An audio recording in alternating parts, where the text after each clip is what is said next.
Welcome to PVTV International. I'm going to present this week's editions of our news roundup. Cabinet News. NUG Prime Minister praises revolutionary forces' successes in Operation 1027. The ongoing successes of the second phase of Operation 1027 are highly encouraging for revolutionary forces across the region. Prime Minister of the National Unity Government, Migrant, said a cabinet meeting on August 6. The continued successes in the second part of Operation 1027 is very encouraging for the revolutionary forces in all other regions, the Prime Minister stated. If revolutionary forces throughout the country continue to strive to balance political and military efforts, we can maintain these successes. I strongly believe that the sunset of the terrorist regime will come sooner rather than later. The Prime Minister also highlighted the successes achieved by the Revolutionary Alliance forces led by the Myanmar National Democratic Alliance Army (MNDAA) and Ta'aung National Liberation Army (TNLA) on August 3. The successful captures of the Northeastern Command in northern Shan State from terrorist military council was described as a significant victory for the revolution, showcasing the unity of all ethnic groups working together. NUG Prime Minister urges careful planning for Mandalay region's military and administrative needs. National Unity Government Prime Minister Migrant called for careful planning of military, administrative and logistical needs in the Mandalay region during the Central Committee for Interim Implementations of Public Administration meeting on August 9. The Prime Minister emphasized the importance of planning in advance for military logistics, security, law enforcement, war evacuation assistance, and the establishment of administrative structures. He stressed the need to identify the root causes of problems within townships and effectively punish wrongdoers while ensuring that those acting correctly are not wrongly penalized. Additionally, the Prime Minister urged that more funds be allocated to activities directly supporting current emergency situations and war evasion efforts. He also highlighted the critical shortage of medicines in the country, calling for systematic considerations in providing necessary medical supplies to both revolutionary soldiers and civilians. NUG reaffirms commitment to separate revolution on 36th anniversary of 88 Uprising. The National Unity Government NUG reaffirmed its commitment to the goals of the Spring Revolution, democracy, national equality, and the construction of a new federal union on the 36th anniversary of the pro-democracy 88 Uprisings of August 8, 1988. In a commemoration message, the NUG emphasized that it continued to uphold the spirit of the 1988 movement, which remained alive after 36 years. With the enduring spirit, the NUG pledged to continue fighting for victories in collaboration with people across the country, including ethnic alliance. The statement highlighted ongoing efforts to bring the military to justice for its war crime and noted all of the Myanmar's people are united in confronting the military politically, militarily, and financially. The NUG also pointed out that areas under NUG control have expanded and significant victories have been achieved. Ministry of Labour, NUG assists 380 Burmese migrant workers in securing 18 million baht compensations in Thailand. The National Unity Government's Ministry of Labour reported on August 6 that it successfully assisted 380 Burmese migrant workers who had lost their job due to the abrupt closures of a paper factory in Mahathai district, Samon Sakon province, Thailand. The workers received approximately 18 million baht in compensation. The paper factory closed in the second week of July without notice, leaving workers informed of the closures only through an interpreter. In response, the workers sought help from the Myanmar Humanitarian Action Center (MHAC), the National Unity Government, alongside officials from the Ministry of Labour and the Labour Rights Promotion Network (LPN) foundations, provided crucial assistance in securing compensations under the law. Thanks to this effort, the employer agreed on August 4 to pay over 18 million baht in compensation to 380 affected workers. Additionally, the workers have submitted a request to Social Security Office to receive 2 months of Social Security allowances while they search for new employment. The ministry also noted that the workers are entitled to allowances during their job search as well as the right to transfer to new employment opportunities. Ministry of Home Affairs and Immigration (NUG) reaffirmed birth certificate access for Myanmar expatriate children born abroad. The National Unity Government Ministry of Home Affairs and Immigration has reiterated that expatriate Myanmar citizens can apply for birth certificates for their children born abroad through the Ministry Immigration Department. This reminder, announced via the Ministry official website, highlights a process that has been available since March 2023.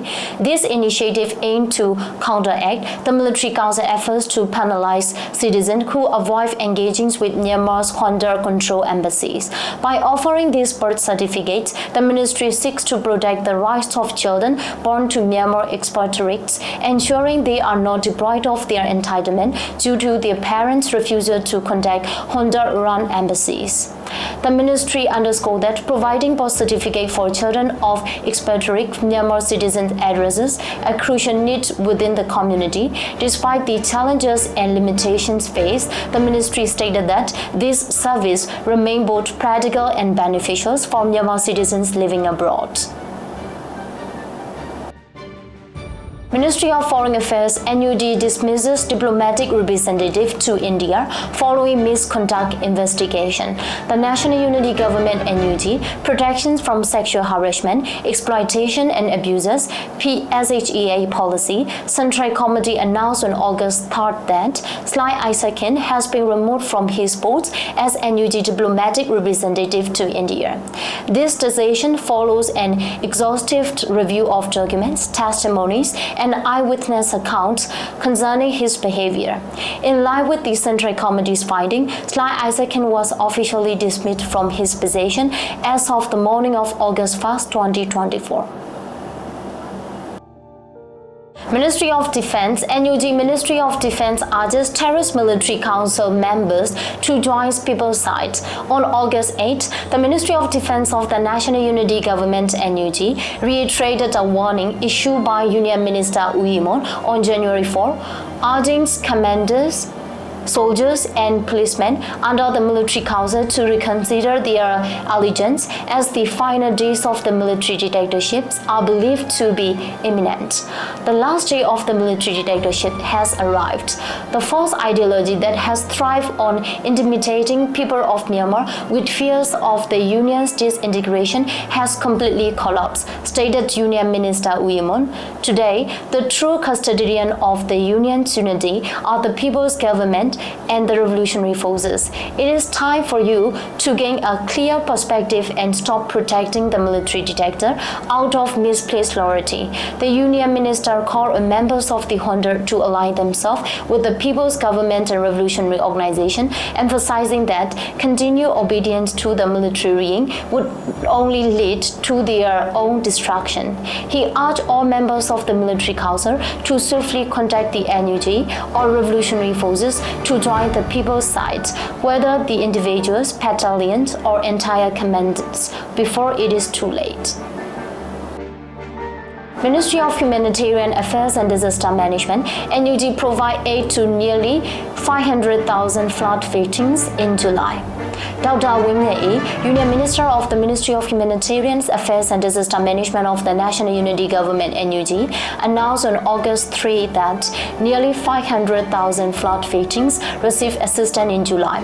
The ministry highlighted that support was provided by coordinating with local responsible organizations in both NUG control and other areas. This aid was delivered through established network, ensuring that help reached those in need regardless of the area's governance. The NUG has provided support to nearly 500,000 people across more than 500 villages and 28 townships spanning Sakai, Magwe, Mandalay, Bago, Irrawaddy and Thanindara region, as well as Kachin, Rakhine, Northern Shan and Kayin State. Dr. Win Myat further stated that by the end of July this year, a total of 432 million checks have been distributed through the People-to-People program and international support. Military Affairs Summary for the second week of August 2024. In the second week of August 2024, Mandalay region experienced a surge in military engagement as ethnic resistant groups stepped up their efforts against the military dictatorship. The escalation has brought new intensity to the conflict, with various groups making significant advance, better intensify in Mandalay region. Fighting between the People's Defense Force (PDF) and the military council troops intensified in Notoji, particularly near the town police station. PDF also targeted Honda soldiers and militias at the Willa Electric CD substations in Taungdar, located south of Notoji. As well, PDF forces captured 5 enemy bases, including one from the Honda Light Infantry Battalion NIB 148 in the Beijing, north of Mandalay City. They also seized the Payang Town gold deposit, which spans approximately 5,400 acres and is believed to contain around 47,000 tons of gold and other minerals. In Simigo, another PDF until attacked a Honda checkpoint, killing 3 armed enemies and capturing 1 weapon. Revolutionary forces make strategic strike. Revolutionary forces have utilized strong and heavy weapons in their assault on Bokoku Airport, which the Honda was preparing for military operations. This attack marks a significant increase in cities and battalion headquarters capture efforts within Mandalay region. In Bago region, the Kenyan National Liberation Army KNLA and PDF carried out a drone strike on the Honda column in Nyaolibin Township. The attack resulted in the deaths of the deputy battalion commanders and company commander of LIB 349, with 3 additional enemy officers wounded. Calls for unity and commitment to the cause. On August 10th, during the 46th anniversary of Kachin Martyrs Day, Kachin Independence Organization KIO Chairman, General, and Bernlar urged ethnic armed groups to unite in their fight against the military dictatorship and to complete the revolutionary tasks at hand. Additionally, the Baht National Federal Council (PNFC), Baht National Liberation Organization (PNLO), and New Monastic Party Anti-Dictatorship NNSP-AD have pledged to work together with other ethnic groups, including the 3 Brotherhood Alliance, to decisively defeat the military dictatorship and establish a federal union. This development highlights a critical movement in the ongoing conflict, with resistant groups demonstrating increased capability and resolve in their campaign against the Honda. Let's see what do we have for our weekly rounded news in coming weeks. Thanks for watching PVTV International.